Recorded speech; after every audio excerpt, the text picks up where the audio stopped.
जय Hind defence aspirants, welcome back again. Myself Divyanshu Pandey. 22 Feb 2025 को shift first के AFCAT first 2025 questions के answer और उसकी एनालिसिस को हम इस सेशन में कवर करने जा रहे हैं। तो चलिए शुरुआत करते हैं। डियर डिफेंस एस्पिरेंट, इस बार आप सभी ने अपने एफकेट की प्रिपरेशन हमारे साथ जुड़कर काफी बेहतर तरीके से की हुई है और अब आपके एग्जाम भी शुरू हो चुके हैं। इस सेशन में हम आपके फर्स्ट शिफ्ट जो कि 22 फेब को हुआ है उसको कवर करने जा रहे हैं। लेकिन उसके पहले मैं आपको ये बता दूं कि एसएसबी क्रैक एग्जाम एक ई लर्निंग पोर्टल है जो आपके सभी डिफेंस एग्जामिनेशन से रिलेटेड कोर्सेज को चलाता है, जहां पर आप recorded videos, live session, study materials, doubt counter sessions आप इस प्लेटफॉर्म पर जुड़कर प्राप्त कर पाएंगे। इसकी ऐप की लिंक नीचे डिस्क्रिप्शन बॉक्स में दी गई है, तो वहां से आप ऐप डाउनलोड कर सकते हैं और अपने रिस्पेक्टेड कोर्सेस में जुड़ सकते हैं। और वॉरियर 10 कोड का यूज जरूर करिएगा। डियर डिफेंस एस्पिरेंट, एफकैट का एग्जामिनेशन साल में 2 बार इंडियन एयरफोर्स के द्वारा कंडक्ट करवाया जाता है। इस बार का जो एग्जामिनेशन है तो वो काफी अच्छे तरीके से सभी डिफेंस एस्पिरेंट ने दिया भी हुआ है। एफकैट के रिटन एग्जामिनेशन में general awareness, verbal ability test in English, numerical ability, reasoning and military aptitude से रिलेटेड क्वेश्चन पूछे जाते हैं, जिसमें आपकी टाइमिंग होती है 2 आवर्स की, यानी कि 120 मिनट्स की। इस 120 मिनट्स में आपको 100 क्वेश्चंस को कंप्लीट करना होता है और टोटल नंबर ऑफ मार्क्स 300 के रहते हैं, यानी कि एक क्वेश्चन आपके 3 मार्क्स का रहा करता है। साथ ही साथ ये एक कंप्यूटर बेस्ड टेस्ट यानी कि ऑनलाइन मीडियम में कंडक्ट होने वाला एग्जाम है, जिसमें नेगेटिव मार्किंग 1 मार्क की रहती है और no marks for unattempted questions रहा करते हैं। तो इन सभी बातों को आप जरूर जानिए। जो अभी का नया पैटर्न चल रहा है उसके अनुसार न्यूमेरिकल एबिलिटी में लगभग 20 question, reasoning and military aptitude में आपके 25 question, 30 question English and verbal ability और जनरल अवेयरनेस में 25 क्वेश्चन पूछे जा रहे हैं। इस बार का जो पेपर एनालिसिस हम कवर कर रहे हैं, तो देखिए इंग्लिश जनरल अवेयरनेस के जो क्वेश्चंस थे वो इजी रहे हैं।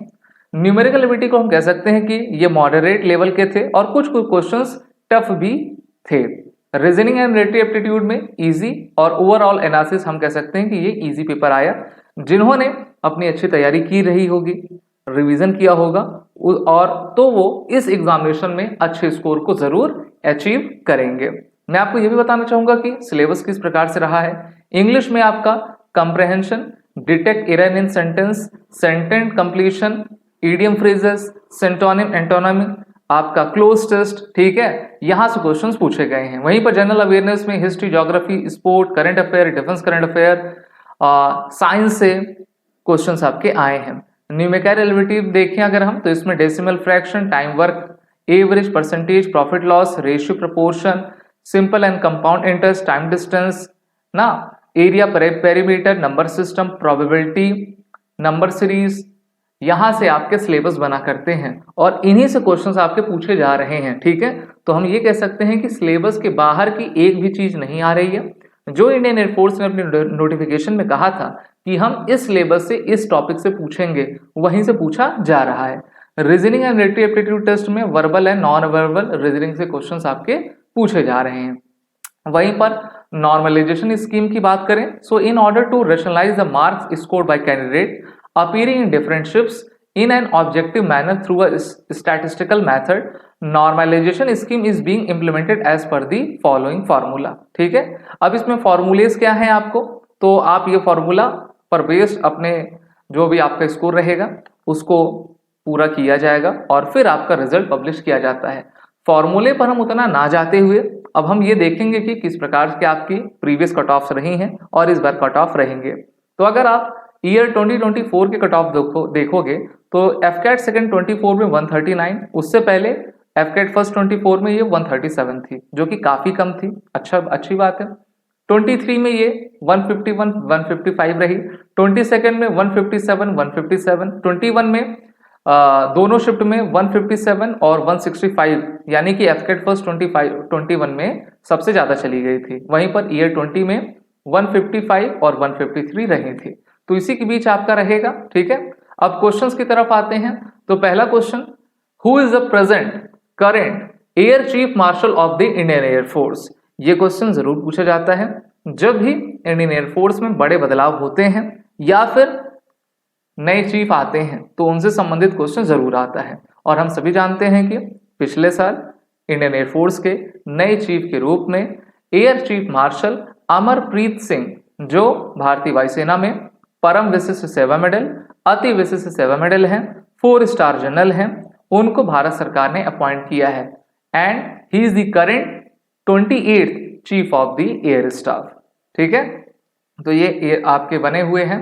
और हम सभी जानते हैं कि V R Chaudhari, Vivek Ram Chaudhari ji 27th air chief of the air staff थे, वो रिटायर हो चुके हैं और उनकी जगह इन्होंने उनको सक्सीड किया हुआ है।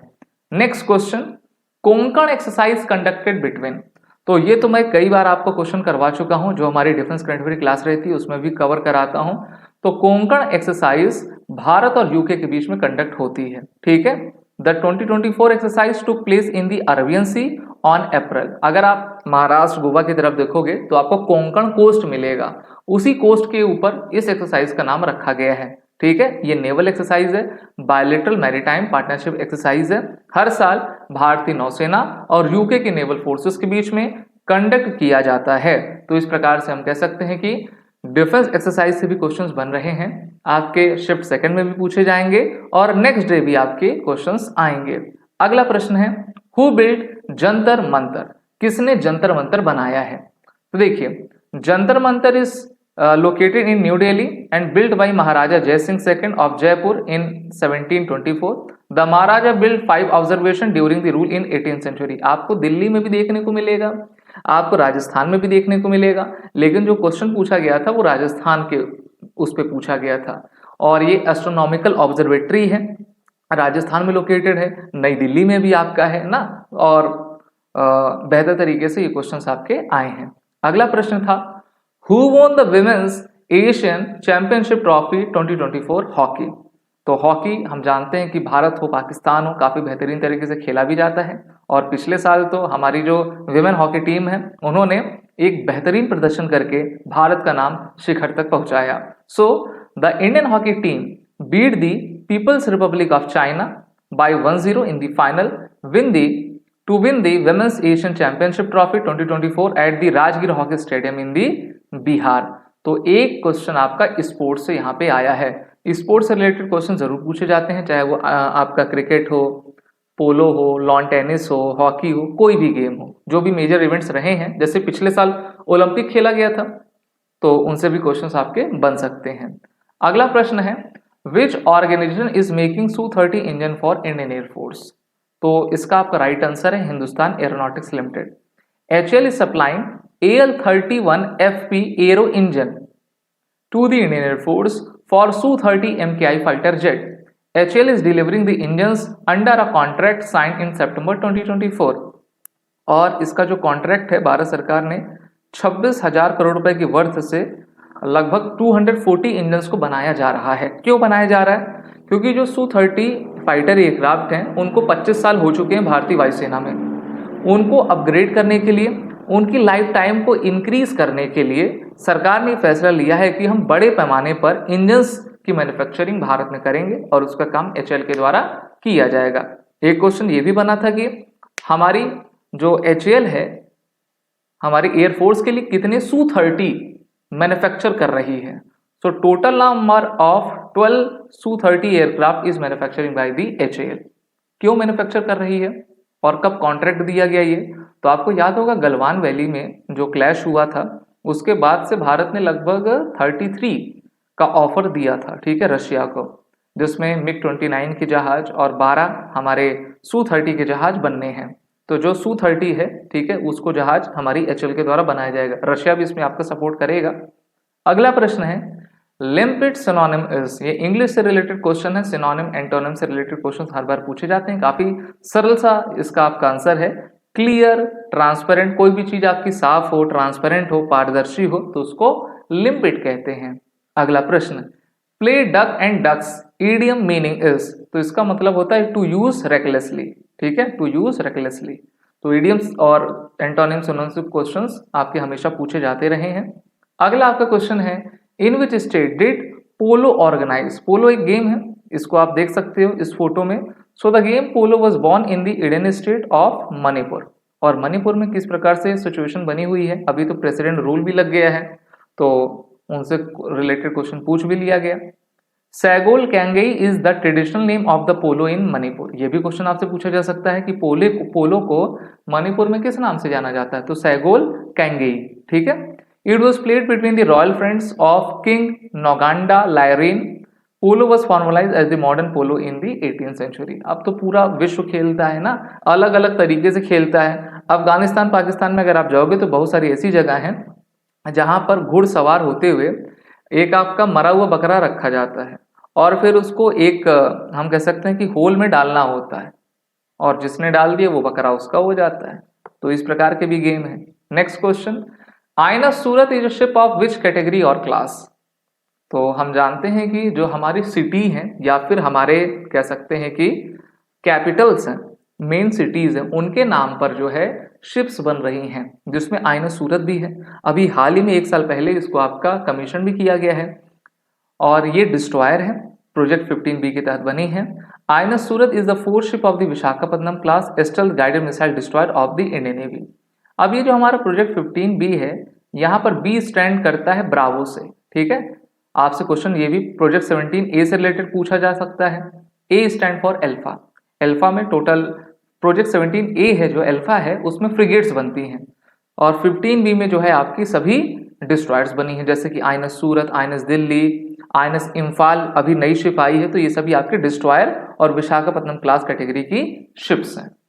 अगला प्रश्न, first pollution control vessel is. तो भारत का पहला पोल्यूशन कंट्रोल वेसल कौन सा है? सो India's first indigenously developed pollution control vessel is समुद्र प्रताप। ठीक है, इसका आंसर ये है। Recently ICG launch its first indigenously build pollution control vessel समुद्र प्रताप इन द गोवा। किस कंपनी ने बनाया?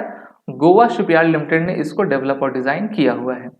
विच is a premium Indian shipyard signed a contract for construction of 2 pollution control vessel for Indian Coast Guard, जिसकी total cost आपकी 583 crore rupees आ रही है। अगला प्रश्न आपके लिए, which is not a gallantry award. उसमें 4 ऑप्शन दिए होंगे और पूछा गया होगा इसमें से गैलेंट्री अवार्ड कौन से नहीं है। तो देखिए, गैलेंट्री अवार्ड्स के बारे में आपको बता देना चाहता हूं, जैसे कि परमवीर चक्र, महावीर, अशोक चक्र, ये तो युद्ध क्षेत्र में दिए जाने वाले टॉप 3 पुरस्कार हैं। इसके बाद कीर्ति चक्र, वीर चक्र और शौर्य चक्र, ये पीस टाइम गैलेंट्री अवार्ड है, इसको पीटीजी आप कह सकते हो, और ये आपके वॉर टाइम गैलेंट्री अवार्ड्स हैं। इसके अलावा सर्वोत्तम युद्ध सेवा मेडल, युद्ध सेवा मेडल, ठीक है, ये भी अवार्ड्स आपके दिए जाते हैं। अगला प्रश्न, व्हेन वाज पूर्ण स्वराज फर्स्ट डिक्लेयर्ड। तो कई बार क्वेश्चन आया है, बड़ा ही सिंपल सा क्वेश्चन है। पूर्ण स्वराज का मतलब होता है कंप्लीट इंडिपेंडेंस। ठीक है, so the INC on 19 December 1929 pass the historic Purna Swaraj total independence resolution at its Lahore session. ये भी क्वेश्चन पूछा जाता है कि कांग्रेस के किस अधिवेशन में इसको पास किया गया। क्वेश्चन ये भी पूछा जाता है कि कब पास किया गया। A public declaration was made on 26 January 1930 at a day which the Congress party urge Indians to celebrate the independence day. ठीक है, वैसे तो 26 जनवरी को, क्योंकि आप सभी जानते हो 26 नवंबर 1949 को हमारा संविधान बनकर तैयार हो गया था, लेकिन कहा गया कि यार इसी दिन जो है हमने पूर्ण स्वराज का कहा था ना, तो 26 जनवरी की डेट को हम गणतंत्र दिवस मनाते हैं। उसी दिन भारत के पूरे संविधान को लागू करवाया गया था। अगला प्रश्न आपसे पूछा गया था कि how many members are there in the United Nations. तो अभी रिकॉग्नाइज 193 मेंबर्स हैं, ठीक है, जो यूएन में कर रहे हैं। यूनाइटेड नेशंस की बहुत सारी आपकी ऑर्गन्स भी हैं, जिसमें United nation security council, economic and social welfare, international court justice, ठीक है, आईसीसी, आईसीजे भी उसको कहते हैं। तो ये सब चीजें हैं।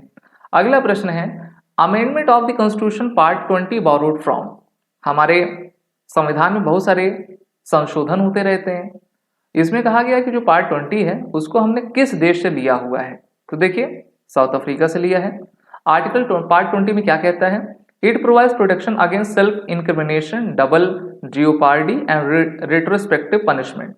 Article 20 sub clause first prohibits the imposition of retrospective punishment. ठीक है, एक ही सजा के लिए 2 बार वो ना हो जाए। It state that no person shall be punished for an act that was not an offence at the time it was committed. तो ये चीज कहती है। अगला प्रश्न, first joint commander conference held in, ये तो मैंने आपको डिफेंस करंट अफेयर क्लास में पढ़ाया हुआ था, आप सभी मेरा वो प्रीवियस वीडियो देख भी सकते हो, मैंने आर्टिकल भी पब्लिश किया हुआ है।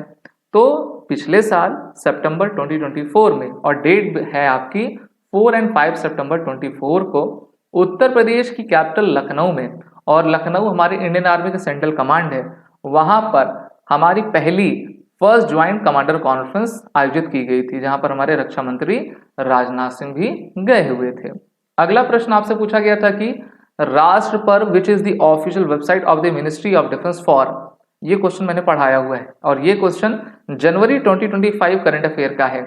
आप कहोगे कैसे? तो 26 जनवरी को हमने परेड रिपब्लिक डे परेड मनाई, उसी समय भारत सरकार के द्वारा मिनिस्ट्री ऑफ डिफेंस के द्वारा राष्ट्र पर्व ऑफिशियल वेबसाइट जारी की गई थी। अब आप कहोगे सर इसका काम क्या है? So, disseminating information related to the organization of national events, that is Republic Day celebration and Independence Day celebration, to public. This information majorly includes seating plan for events, parking layout, route map, schedule of events, ticket availability for a particular event and other information like details of table shortlisted for Republic Day parade। ये सभी चीजें इसमें दी जाती हैं, जिससे कि जो जनता है उसको आसानी हो सके कि कहाँ पर बैठना है, किस रूट से कौन से आपके कंटिजेंट जाएंगे, बाकी अन्य जानकारियां इसमें रहा करती हैं। तो ये क्वेश्चंस थे जो कि आपके एफकेट फर्स्ट 2025 22 फेब के शिफ्ट फर्स्ट में आपके पूछे गए हैं। आप सभी डिफेंस वॉरियर्स अब अपने एफकेट एग्जामिनेशन के रिटन के बाद एसएसबी इंटरव्यू ऑनलाइन कोर्स में जुड़ जाइए, जिससे कि आप अपने आने वाले एफकेट एसएसबी की प्रिपरेशन कर सकें। और ऐसे डिफेंस एस्पिरेंट जो कि अपने आने वाले एफकेट सेकेंड 2025 की प्रिपरेशन करना चाहते हैं, उनके लिए भी बैचेस आपके ओपन हो चुके हैं, जिसकी लिंक नीचे डिस्क्रिप्शन बॉक्स में दी गई है। और वॉरियर 10 कोड का यूज कर लें, जिससे कि आपको हमारे कोर्सेस में एनरोल होने पर हमारे फीस में 10% का फ्लैट डिस्काउंट मिलेगा। जय हिंद। अगर आप एक डिफेंस एस्पिरेंट हैं और एसएसबी इंटरव्यू, एनडीए, सीडीएस, एफकेट जैसे एग्जाम्स के लिए प्रिपेयर कर रहे हैं, तो आप एसएसबी क्रैक एग्जाम्स के कोर्स को चेक करना ना भूलें। आप हमारी लर्निंग एप्लीकेशन को गूगल प्ले स्टोर से भी डाउनलोड कर सकते हैं।